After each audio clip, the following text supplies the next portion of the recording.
কিছু কিছু সময় স্মৃতিচারণ একদম শিহরিত করে মানুষকে।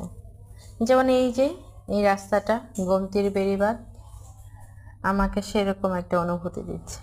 খুব ছোট্টবেলায় বাবার হাতের আঙুল চেপে ধরে এই রাস্তাগুলো দিয়ে হেঁটে যেতাম ছুটির দিনগুলোতে,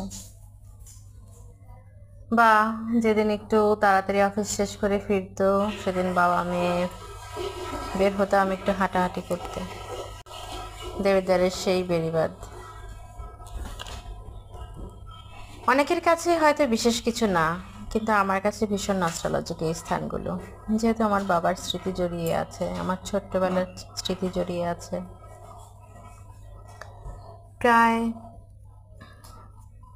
17-18 বছর কিংবা 20 বছর পরে আবার একই জায়গায়, তাও একটা ছুটির দিন পেয়ে ছুটে আসলাম।